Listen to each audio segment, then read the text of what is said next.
और अगर बच्चे यतीम है, तुमको अल्लाह ने उनका जिम्मेदार अगर बनाया है तो उनके माल की हिफाजत तुमको कैसी करनी है। वला तुदुस्सुफाअम्वालकुम अल्लज़ी जअलल्लाहु लकुम क़ियामा।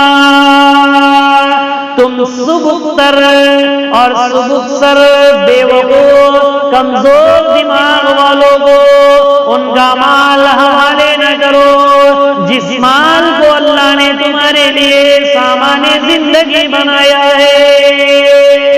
यहाँ पे एक दूसरा मसला है।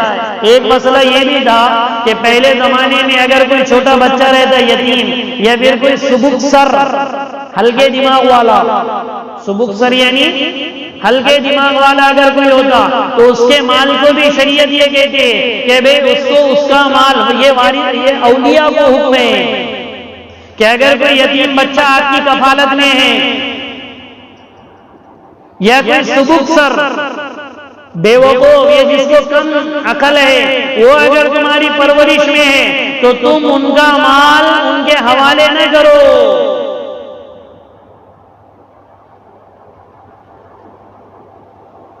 बल्कि जब तक उनमें अकल ना आए।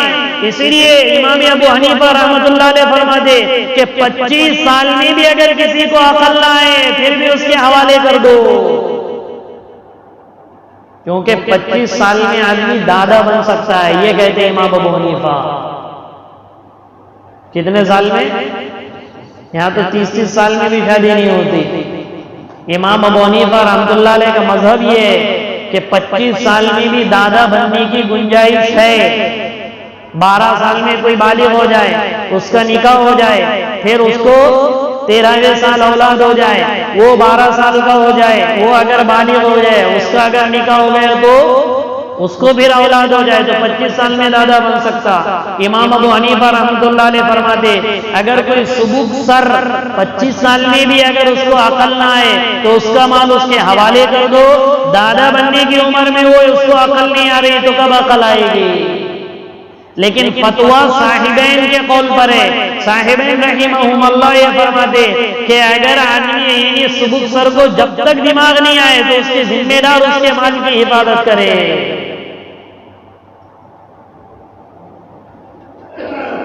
और साथ में अल्लाह पाक ने एक चीज ये भी बताई, माल क्या है। अल्लज़ी जअलल्लाहु लकुम क़ियामा, जिस माल को अल्लाह ने तुम्हारे लिए जिंदगी का बका और सरमाया जिंदगी बनाया।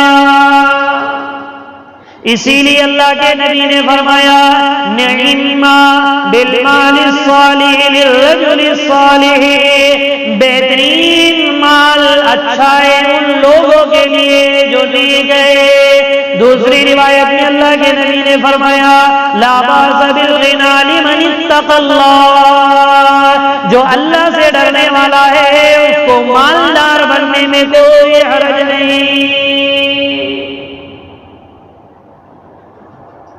ये जो मालदारी की और पैसे की और माल की ये जितनी बुराइयां है ना, ये बुराइयां उस सूरत में है जबकि वो उमूमन मालदारी की वजह से आदमी इसराफ में पड़ जाता, मायासी में पड़ जाता,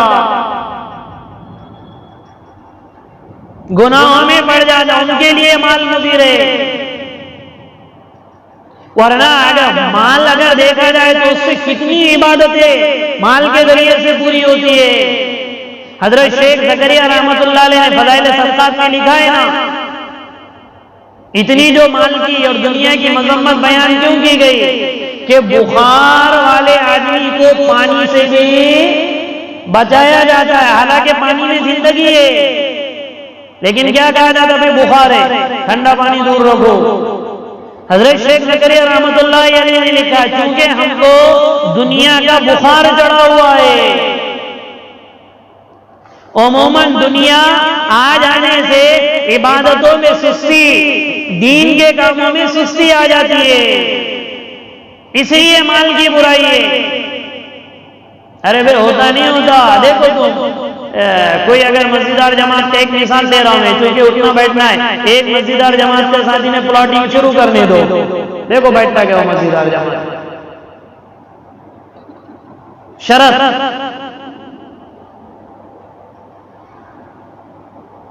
पैसा नजर आता है ना, फिर जमात की नमाज कायदे में तो पहुंचने का ना, अपने को इतनी डील कर देंगे। तो उमूमन माल की और दुनिया की बुराई और दुनिया की मजम्मत इस वजह से है कि हम माल के बुखार में आए हुए, वरना नफ्से तौर पर मुफस्सिरीन ने इस आयत के ज़ेल में लिखा है अल्लाह ने माल को सरमाया जिंदगी बनाया। अगर माल नहीं होगा तो देखो आदमी की बड़ी बड़ी इबादतों से महरूम रहेगा।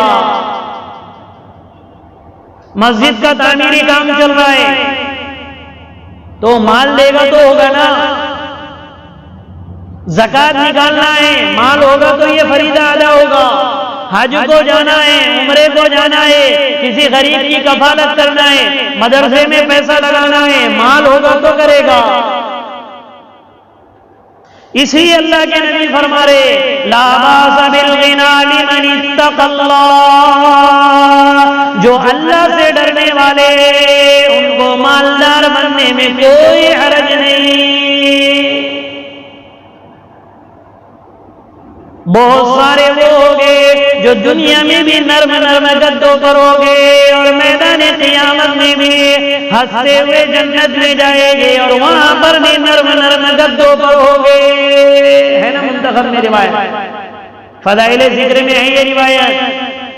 बहुत से नर्म नर्म गद्दों पे दुनिया में भी रहेंगे और आखिरत में भी रहेंगे। और खुसूसन हमारे जमाने में सुफियान थौरी रहमतुल्लाह अलैह, मुफ्ती शफी साहब रहमतुल्लाह अलैह, अल्लाह उनके कब्र पे करोड़ों रहमत नाजिल फरमाए। इस आयत के जेल में मुफ्ती शफी साहब रहमतुल्लाह अलैह ने सुफियान थौरी रहमतुल्लाह अलैह का एक मक़ूला नक़ल किया, कानल मालू फीमा मज़ा युकरहु फ़अम्मल यौम फहुवा तुरुसुल मोमिन। पहले जमाने में माल को नापसंद किया जाता था, लेकिन आज माल मोमिन का हथियार बन गया है। कब कहा उन्होंने? कई 100 साल पहले। अब तो पैसों के बगैर तो काम हो नहीं रहे। इसीलिए मिशकात शरीफ की भी रिवायत है कादल फक़्रु अन यकून कुफ़रन, गुर्बत कभी कभी करीब है कि वो कुफ्र में मुब्तला कर देती है। जितने भी ईसाई मशीनरी काम कर दी, कादियानियत काम कर दे, खल्क़े कुरान के फितने वाले काम कर दे, ये क्या है? आदमी गुर्बत को गरीब को देख के कुछ पैसे दे दो, कुछ खिलाओ पिलाओ, छुट्टी करा दो, वो इस्लाम से खारिज हो जाता है। इसलिए माल जो है उसके अंदर कोई खराबी नहीं है। जैसे पानी, वो तो जिंदगी का, उसके अंदर जिंदगी छुपाई हुई है, लेकिन बुखार आए हुए शख्स को यह कहा जाता है पानी को हाथ में लगाओ।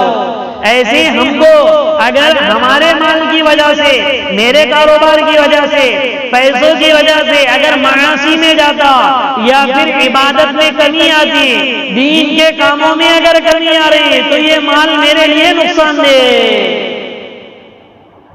फिर ये दुनिया बदबूदार की तरह है, फिर ये दुनिया सड़ी हुई है, फिर ये दुनिया नौकानत दुनिया तादिलु इंदल्लाहि जनाह बऊदते मा सक़ा मिनहा शरबत माए। अगर अल्लाह की निगाह में इसके कदर कीमत मच्छर के पर के बराबर भी होती तो अल्लाह किसी बेईमान को एक पानी का घूंट भी नसीब नहीं फरमाते। ये कब है? जब आदमी दुनिया की वजह से दीन से खिलवाड़ करे और उमूमन दुनिया आ जाने के बाद बेराहमी का शिकार हो जाता, उसके लहजे में फर्क आ जाता।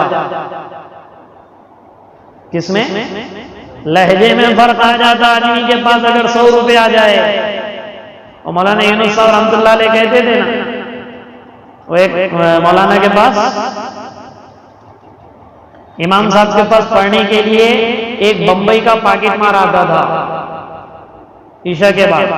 उन्होंने रोज पूछना उसको कि भाई तू पाकिट समझ में कैसा आता? हुआ जब कुल औज़ु बिरब्बिल फलक हुआ तो कुल औज़ु बिरब्बिन नास कराना था। तो इमाम साहब ने कहा जब तक तू मुझे ये नहीं बताएगा कि तुझे लोगों के जेब में पैसे है समझ में कैसा आता है, तब तक मैं तेरा कुरान ही पूरा नहीं करूंगा। और मौलाना यूनुस साहब रहमतुल्लाह अलैह बहुत अच्छा समझाते थे। वो बड़ा अरे बाबा नहीं रे, अरे बाबा नहीं रे, तू क्यों समझ में आ रहा नहीं? बोले मुझे बताओ, जब तक नहीं बताएगा तब तक मैं तेरा कुरान पूरा नहीं करूंगा। कहा एक बात क्या पूछना है पूछो। कहा पहली बात कि जब तुमने पाकिट किसी का मारा तो खाली पाकिट कभी मारा? वो कहने लगा आज तक मैं इसमें फेल नहीं हुआ कि खाली पाकिट मैंने कभी किसी का नहीं मारा, जब भी मारा जेब भरा हुआ था। तो दूसरा सवाल तुझे पता कैसे चलता कि इसके जेब में पैसे? तब उसने जवाब दिया कि आदमी के चलने से समझ में आ जाता है इसके जेब में पैसा है या नहीं है। अरे समझ में आ रही बात? हर चीज की गर्मी रहती, इसकी भी गर्मी रहती। हाँ, कुर्सी की तो बहुत डेंजर गर्मी रहती, यहां तक उसके गर्मी पहुंचती दिमाग तक। ऐसी पैसे आने के बाद उसकी भी गर्मी शुरू होती है। अगर गर्मी ना हो तो ये माल नफा बख्श है। गरीबों की इमदाद कैसे करोगे? बैतुल्लाह बार बार कैसे जाओगे? अल्लाह के घर की हाजिरी बार बार कैसे दोगे? मदरसों में ताउन कैसे करोगे? यतीमों को मोहताजों का ताउन कैसे करोगे? अल्लाह के घर का ताउन कैसे करोगे? अपनी औलाद की जिम्मेदारी अगर हम पर है तो उसका ताउन कैसे करोगे? इसलिए सुफियान सौरी रहमतुल्लाह अलैह फरमाते फ़अम्मल यौम फ़हुव तुरसुल मोमिन, आज के जमाने में माल ये मोमिन का ढाल बन गया है। इसी को कुरान ने कहा। इसलिए कुरान एतदाल पर रखता है, न इफरात में न तफरीद में। माल की मजम्मत इस वजह से है कि उमूमन माल गुनाहों पर डालता है। अगर माल खरगोपति होने के बाद भी अगर आदमी अल्लाह वाला है, साहबा हुए, बड़े बड़े गवर्नर बने, आमदार, खासदार, मालदार बने। इससे पहले भी ये बात बताई गई कि अब्दुर्रहमान इब्न औफ रज़ियल्लाहु अन्हु का जब इंतकाल हुआ तो विरासत जब उनकी तकसीम की गई तो 4 बीवियां थी। बीवी को 8वां हिस्सा मिलता है औलाद के होते हुए, सुमुन उसको कहते। और अगर बीवी 1 है तब भी 8वां हिस्सा, बीवी 2 है तब भी 8वां हिस्सा, 4 बीवियां है तब भी 8वां हिस्सा। वो 8 रुपये में का 1 रुपया चारों बीवी का मिलेगा और 25-25 पैसे हर बीवी को मिलेंगे। अरे समझ में आ रही बात? 8वां हिस्सा। अब्दुर्रहमान इब्न औफ रज़ियल्लाहु अन्हु फज़ाइल सदक़ात में है। अब्दुर्रहमान इब्न औफ रज़ियल्लाहु अन्हु की बीवी जब इंतकाल हुआ तो उनकी 4 बीवियां थी। जब उनकी विरासत में का 8वां हिस्सा निकाला गया और वो 8वें हिस्से में से 25 पॉइंट 25 पॉइंट 25 पॉइंट 25 पॉइंट एक एक बीवी को दिया तो 63 लाख दीनार एक एक बीवी के हिस्से में आए। कितने लाख? 63 लाख दीनार। सिर्फ जमीनें अलग, बकरिया, ऊंट, सामान्य तिजारत सब अलग। सिर्फ बीवी के एक एक बीवी को 63 लाख दीनार, 63 लाख दीनार, 63 लाख दीनार। तो बच्चों को कितनी विरासत मिली होगी? साद इब्न अबी वक्कास रज़ियल्लाहु अन्हु कहने लगे या रसूल अल्लाह, मैं चाहता हूँ पूरा माल हिबा कर दूं दीन के लिए। अल्लाह के नबी ने फरमाया बेहतर है इससे कि तू अपनी नस्ल को लोगों के सामने मोहताजगी जाहिर करने से बेहतर ये है कि मरने से पहले अपनी औलाद को मालदार बनाकर मर, क्यों किसी के सामने हाथ न फैलाए।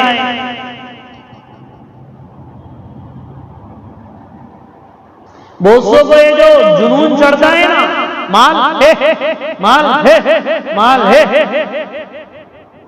बाद में वो जो मौलाना साहब अल्लाह उनकी उम्र में बरकत नसीब फरमाए, ये जो बोल रहे ना अपना कोई ना कोई तिजारत का शोबा जारी रखो, ये तवक्कुल के खिलाफ नहीं है। ये अपनी हाजत को दूसरे के सामने जाहिर करने से बचने के लिए। अब मैं कुछ कर रही नहीं, मदरसा भी नहीं पढ़ा रहा है, मैं नहीं पढ़ा रहा, महमूद को मालूम हो गया, अरे मुफ्ती साहब कुछ इतनी करते हैं, मेरे को आ रहे 2000 रुपये तो 100 रुपये दे दूंगा। क्योंकि मेरी हाजत इनपे जाहिर हो गई। और महमूद को पता चला रहे तो हमेशा महीने नवा जोड़ा पहन रहे, बोले पैसे आले दिख रहे, ये अब इनको क्या देने का, इनको बोलेंगे कहीं दूसरे जगह लगा। तो ये देखो अपनी मोहताजगी, मौलाना यूसुफ साहब रहमतुल्लाह अलैह का मलफूज सुनाते मौलाना साहब, अपनी हाजत का दूसरे को इल्म होना सवाल के लिए काफी है। ध्यान दो जुमले पे, अपनी हाजत का दूसरे को इल्म होना सवाल के लिए काफी है, और वहीं से फिर फकीरी का दरवाजा खुलना शुरू हो जाता है। कैसा चल रहा तुम्हारा कारोबार? हाँ चला रहा अल्लाह, नहीं क्या ऐसा कुछ भी नहीं है, लेकिन चला रहा अल्लाह, वो मुंह से बता रहा कैसा चला रहा। इसको कहते अपनी हाजत का इल्म दूसरे को हो जाना, यह सवाल के लिए काफी है। इस्तिग़ना की कैफियत आदमी में कब पैदा होगी? जब कुछ रहेगा सामने, कोई अपना जरिया सामने लगा हुआ रहेगा। ये तवक्कुल ये नहीं है कि कुछ भी ना करे आदमी, फिर इंतजार करेगा। अपने बाल मर्तबा साथी इंतजार में रहते, कहां जोड़ हो रहा, कहां से खुशबू आ रही, कहां पे धनाधन घुस जाते। काम कारोबारी नहीं करते तो क्या करेंगे? झगड़े भी मशवरे में करते, क्या हुआ वो बना रहे नहीं बोले सुबह के मशवरे में, क्या हुआ बना रहे नहीं बोले वो शाम के मशवरे में। इसलिए आदमी अपनी कोई ना कोई लाइन पकड़ा हुआ रहेगा ना, वो दूसरों से मुस्तगनी रहेगा। हाँ खिलाने का जज्बा अलग है, ये मैं बुराई नहीं कर रहा हूं ना, तुम लोगों को लोड़ाएगा, बुराई नहीं कर रहा हूं। मैं ये बताना चाह रहा कि कोई आदमी अगर रिकामा अगर रहेगा ना, तो उसकी निगाहें दूसरों पर जमेगी, अपनी मोहताजगी रहेगी। इसलिए आदमी ऐसे, हमारे उस्ताद मुफ्ती फारूक साहब मदनी दामन बरकत में ये कहते, घर में आदमी दाल चावल खाए और जब बाहर निकले तो मलई भरा के निकले हो।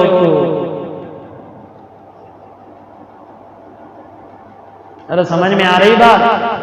तो माल का होना नुकसान, कितने शोबे ऐसे हैं दीन के जो माल से चल रहे हैं,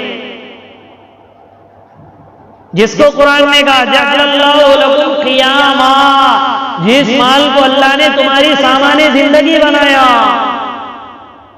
इसीलिए मुफस्सिरीन ने यहां लिखा है कि ये सबुक सर लोगों को उनका माल हवाले मत करो। क्यों कहा अल्लाह ने? ताकि माल की हिफाजत हो,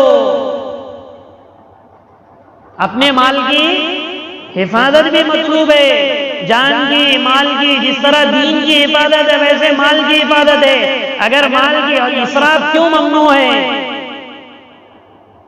कुरान ने क्यों कहा इन्नल मुबज़्ज़िरीन कानू इख़वानश शयातीन, इसराफ करने वाले, फजूल खर्ची करने वाले शैतान के भाई है। अगर माल बुरा रहता तो आदमी कितना भी लौटाने से ये कहा होता कुरान ने कि शैतान के भाई है। क्यों कहा? माल की हिफाजत भी मतलूब है। ये माल के बारे में उम्मूमन इफरात और तफरीत के शिकार है। हमारे उलमा खुद या तो बयान करेंगे तो ऐसी बुराई कर देंगे कि माल वाला भी बोलेगा यार माल रख के काय बुरा का क्या मालूम है। और कभी कभी ऐसे फजाइल बयान हो जाएंगे कि हर आदमी सोचेगा कि मालदार रहना चाहिए। इसलिए दूसरे की बिल्डिंग को देख के अपना झोपड़ा नहीं तोड़ने का। जिस हाल में अल्लाह ने रखा है, अल्लाह तेरा शुक्र है। हो सकता है अगर मुझे मालदारी अगर देगा तो मैं मस्सी में आ जाऊंगा, इसलिए तूने नहीं दी। हाँ, जिसको अल्लाह ने मालदारी दी है उसका हिसाब भी अल्लाह बराबर लेंगे। अब्दुर्रहमान इब्न औफ रज़ियल्लाहु अन्हु का वाक़या सुना है ना इससे पहले?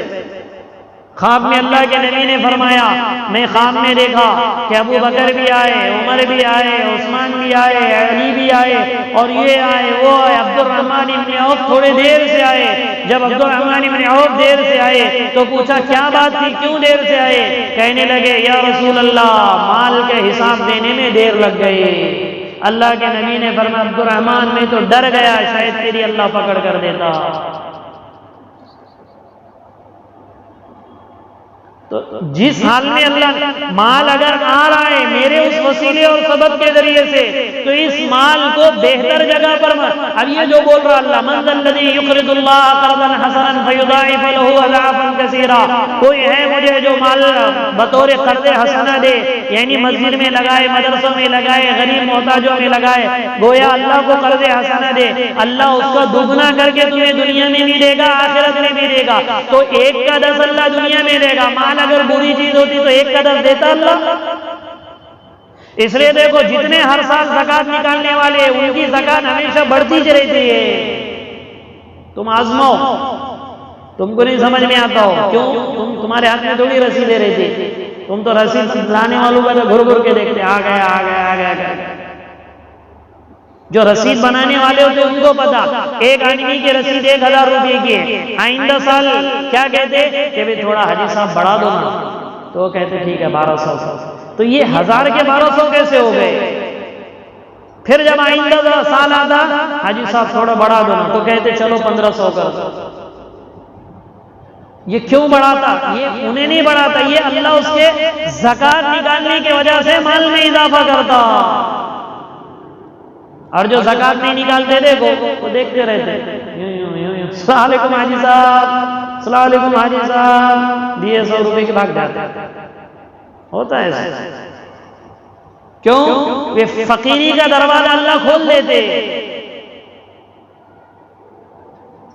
तो माल अगर अल्लाह ने दिया उसकी हिफाजत भी मतलूब है।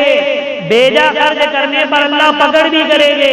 इसीलिए मैदान क़ियामत में ला तज़ूलु क़दम अब्दिन हत्ता युसअल अन खम्सिन, अल्लाह अपना हमारे कदम अपने सामने से उस वक़्त तक नहीं हिलाएंगे जब तक के 5 सवालों के जवाब न दे दे। अन उमरी फीमा फ़अला, जिंदगी दी थी कहां पर खपाई, अन जिस्मी फीमा बला, तुझे नौजवानी की ताकत दी थी कौन से गुलछर्रे उड़ाने में गुजार दी, अन माली मिन ऐन इक्तसबो, पैसा कहां से कमाया था, व फीमा अनफ़क़ो, उस पैसे को लगाया कहां पर। माल अच्छी चीज है, इसीलिए क़ियामत में पूछेगी अल्लाह। हराम का तो सवाल ही पैदा नहीं होता। हराम आमदनी अगर मेरे घर में या मेरे पास आ रही है तो वो तो उसकी इजाजत ही नहीं है इस्तेमाल की। इसलिए माल की हिफाजत मतलूब है। इसलिए अल्लाह कह रहे कि कोई सुबुक्सर हो, नाबालिग हो, तो उनके पास माल हवाले ना करो। फिर उनके साथ क्या मामला करो, वर्ज़ुक़ुहुम फ़ीहा, उनको अच्छा अच्छा खिलाओ, वक़सूहुम, उन्हें अच्छे कपड़े पहनाओ, वक़ूलू लहुम क़ौलन मारूफ़ा, चिड़चिड़ फड़फड़ मत करो, उनका माल तुम्हारे पास है तो अच्छे से बात करो। वर्ज़ुक़ूहुम फ़ीहा, उनको खिलाओ पिलाओ, वक़सूहुम, अच्छे कपड़े उन्हें पहनाओ अगर तुम्हारे पास उनका माल है। वक़ूलू लहुम क़ौलन मारूफ़ा, और तुम उनके साथ भलाई की बात कहो। इस आयत के ज़ेल में मुफ़स्सिरीन ने ये भी लिखा है, अगर कोई सुबुक सर का तुम्हारे पास कोई माल है, या नाबालिग की अगर तुम वली बने हुए और उसका पैसा तुम्हारे पास है, अगर ये पैसा किसी तिजारत में लगता है, उसका अगर नफा अगर मिल सकता है तो तुम उस माल को तिजारत में लगाओ।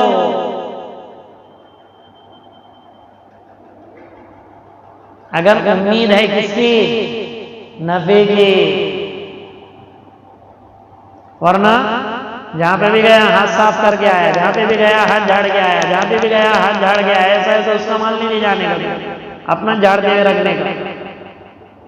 कुछ लोग होते, अल्लाह सबके रोजियों में बरकत अता फरमाए, जहां पे भी हाथ डालते फेल हो जाते, जहां पे भी हाथ डालते फेल हो जाते। और कुछ लोग ऐसे रहते, जहां पर भी ठोकर मारते अल्लाह उनको नसीब करता रोजी। अगर कोई इस तरीके से है तो फिर उनका माल, अगर सुबुक सर का माल अगर तुम्हारे पास है, या फिर किसी यतीम का माल तुम्हारे पास है, तो उसको कारोबार में लगाओ ताकि आगे चलकर उसका पैसा बढ़े। हाँ, उसका पैसा कारोबार में इस्तेमाल करके खुद नफा नहीं खाना है। अरे ये भी बात समझ में उसका कारोबार कर, उसका पैसा अगर तिजारत में लगा रहे तो उसका जो नफा बनेगा तो उसको उसी के लिए रखना है। हाँ, अगर तुम्हारी जरूरत की कोई चीज है कि उसके तिजारत करते हुए उसके लिए कुछ खर्च हो रहा है तो तुम उसके खर्च में से लो, मगर हिसाब बराबर नहीं करने का। उसका 2 लाख रुपए तुम्हारे पास है और तुमने कारोबार में लगाया और उसके बने 2 लाख से 1 लाख नहीं गया, 3 लाख हुए तो नहीं, उसके कारोबार का मैं बंबई गया था और बंबई से फिर बाद में गया था महाबलेश्वर, नहीं क्या बोले क्या वहां पे 1 आधा ये था, बाद में चढ़ा पहाड़ पे चुप अपना नहीं क्या, और फिर बाद में आया ऐसे वो खिला सामने आ गया तो वो भी देख लिया, और फिर जू चौपाटी पे भी गया था वहां पे भी कुछ उसके नहीं क्या कारोबार से पूरा लाख रुपया खर्चा करके आ गया वाले पे, 2 लाख के 2 लाख उसके, ऐसा नहीं। तो आगे आयत आ रही है, खर्च भी जरूरत के एतबार से निकालेगा अगर उसके माल को तिजारत में लगाया। अपने जमाने में उमूमन ये मसाइल इस वजह से नहीं है, न कभी समझने की कोशिश करते हैं, और इल्ला माशाअल्लाह कभी किसी को ये मौका नसीब होता है। सहाबा चूंकि कब्रें अपनी मुल्कों में जाकर बनाते थे इसलिए उनके लिए मसाइल पैदा होते थे। सहाबा कहां जाकर कब्रें बनाते थे?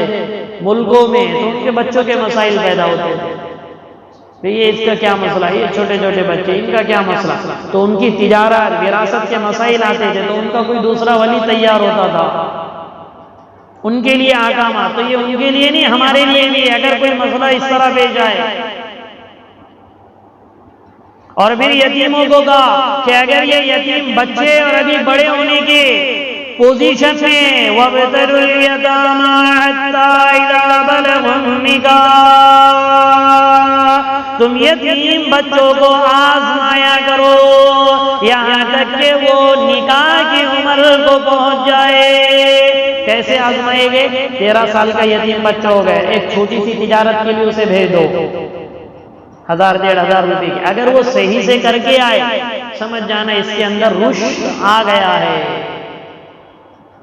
कारोबार के लिए उसको भेजो, कोई चीज खरीदने के लिए कहा जाओ जरा जाकर सब्जी तरकारी खरीद कर लाओ, जिस कारोबार में उसको चलाने उस कारोबार के 1-2 सौदे छोटे मोटे उससे कराओ।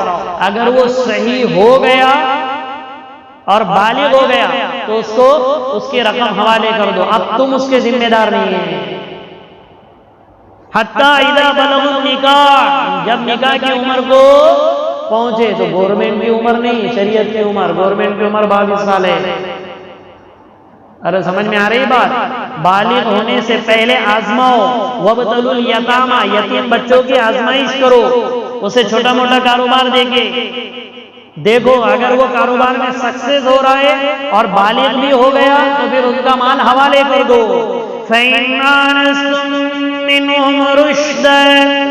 और अगर तुम उनमें रुश्द देख लो, महसूस कर लो, फदफऊ इलैहिम अमवालहुम, तो उनका माल उनके हवाले कर दो,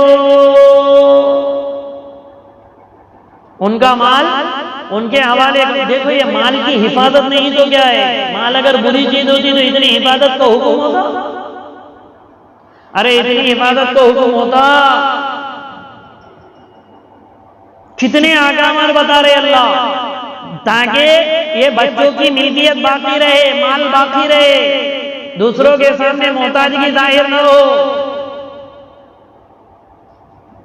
और बाद मर्तबा ऐसा होता था अरब में कि जैसे जैसे बालिग होने के करीब आ जाता बच्चा तो ये जल्दी जल्दी पैसे उड़ाने शुरू कर देते थे, इधर खपा दिए, उधर लगा दिए, उधर लगा दिए। बाद में बड़ा होगा तो समझ में आएगा ना उसको, उससे पहले ही सारा उड़ा देते थे। इसलिए कुरान ने मना किया, वला ताकुलू इसराफन व बिदारन अन यकबरू, और तुम उनके माल को ना खाओ इसराफ करके और जल्दी जल्दी करके, इस डर से कि कहीं वो बड़े न हो जाए। इधर उधर भी ना उड़ाओ, जितनी जरूरत है उतना खर्च करो। अब वो 12 साल का बच्चा बाप ने जायदाद छोड़ के गया और क्या बेटे दुबई घूमने का तुझे, चल चल, है ना तेरे पास पैसे, टिकट भी उसके पैसे का बना रहा, अपने भी टिकट उसके पैसे का, वो जरूरत है उसकी। इसराफ ना हो। और दीदारन कहते जल्दी जल्दी, डर इससे कि कहीं बड़ा हो जाएगा तो पूरी जायदाद ले लेगा, इसके डर से। वमन कान गनिय्यन फल्यस्तअफिफ, और अगर अल्लाह ने तुमको मालदार बनाया है और उस यतीम का या सुबुक सर का वाली और जिम्मेदार भी बनाया है, तो फिर उसके अखराजात में से हाथ भी मत लगाओ उसके पैसों को। वो यतीम की कफालत का, सुबुक सर की कफालत, सुबुक सर समझ रहे ना सबको, न तो बाद में एक दूसरे को अलग ही बोले थे, वो अलग ही बोले थे। सुबुक सर हल्का सर वाला, हल्का दिमाग वाला, वो जिसको नहीं क्या भोला भाला बोलते, इसको समझ कर नहीं करके कुछ, उसको कहते हैं सुबुक सर।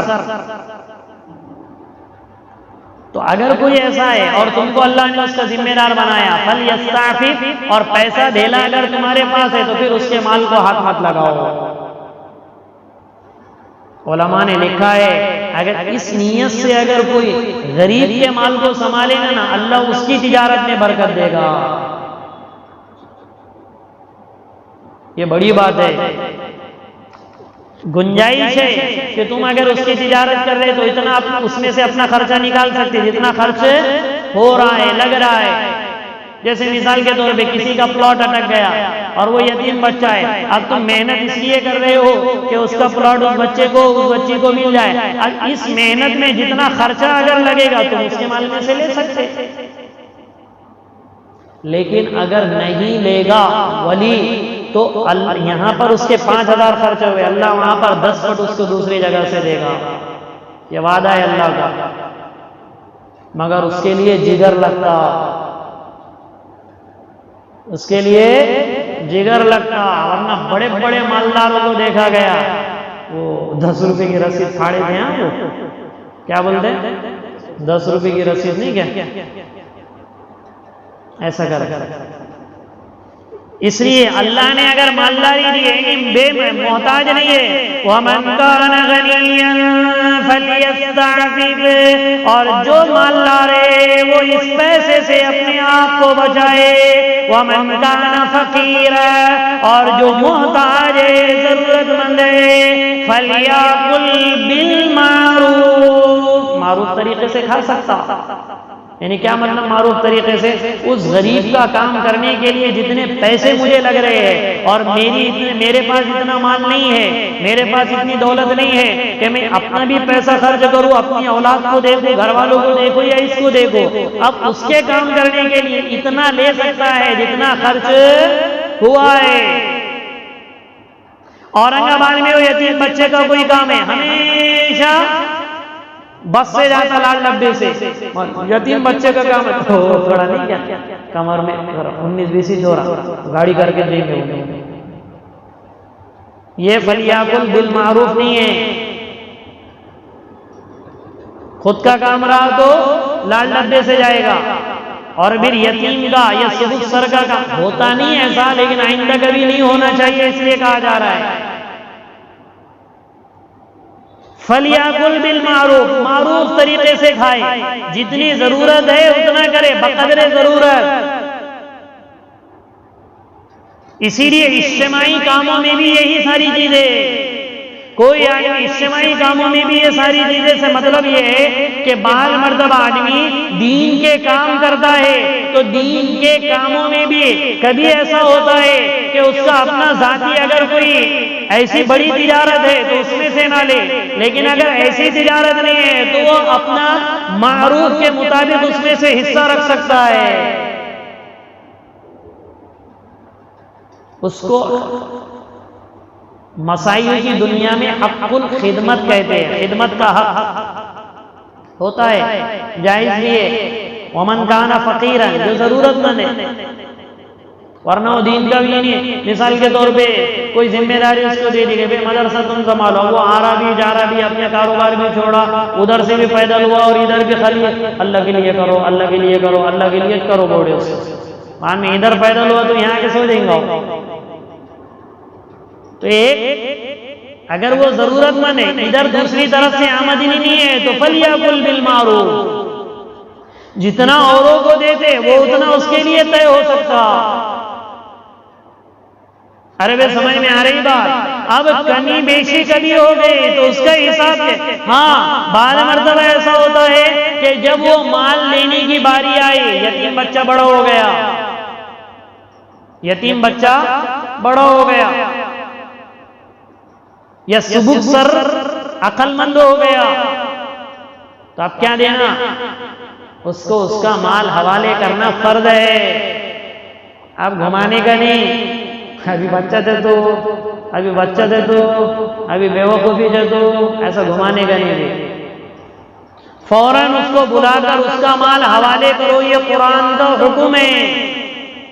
और जब हवाले करेंगे तो क्या करेंगे? हवाले करते वक्त गवाह बनाना भी जरूरी है। उसी को अल्लाह ने फरमाया, फैदा दफअतुम इलैहिम अमवालहुम, जब इन लोगों को उनका माल तुम हवाले करो, फाशिदू अलैहिम, इस पर क्या बना दो? अशहिदू, गवाह बना दो। कितना साफ सुथरा मजहब अल्लाह ने हमको दिया। तोहमतों से बचने के कितने आसान रास्ते अल्लाह ने दिए। ये हुक्म दे रहे अल्लाह, ताकि कल होकर तुम्हें तोहमत ना लगे। वही बच्चा जब बड़ा होगा और भाई भाई में बाद में झगड़े हो जाएंगे तो क्या कहेगा?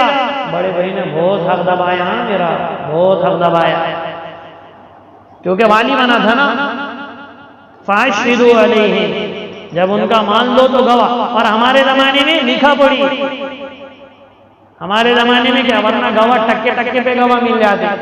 200 रुपए रख दो, हरियाणा का बहाना दिला दो, अपनी गवाही देता हो झूठी। अभी झूठी गवाही, उसको पता ही नहीं कि झूठी गवाही कितना बड़ा गुनाह है। तो ये दो बातें लिखा पढ़ी करके आदमी रख देगा। फाशिदू अलैहिम, कोई आदमी को गवाह, इसीलिए जो गवाह वगैरह बनाए जाते ना, ये हुक्म है अल्लाह का। कोई मामला अगर करे,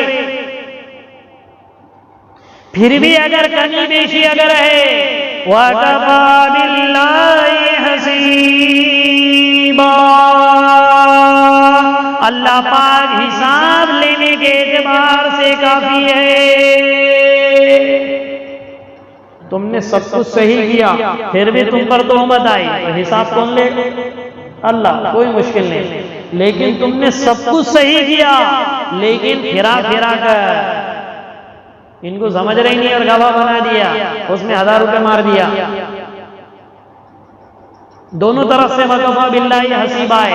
तुम नेकी पर है, तुम पर तोहमत लग रही है, तब भी वकफा बिल्लाहि हसीबा। दुनिया वालों की बातों में कुछ नहीं है, अल्लाह हिसाब लेने के एतबार से काफी है, इसलिए तुम टेंशन ना लो।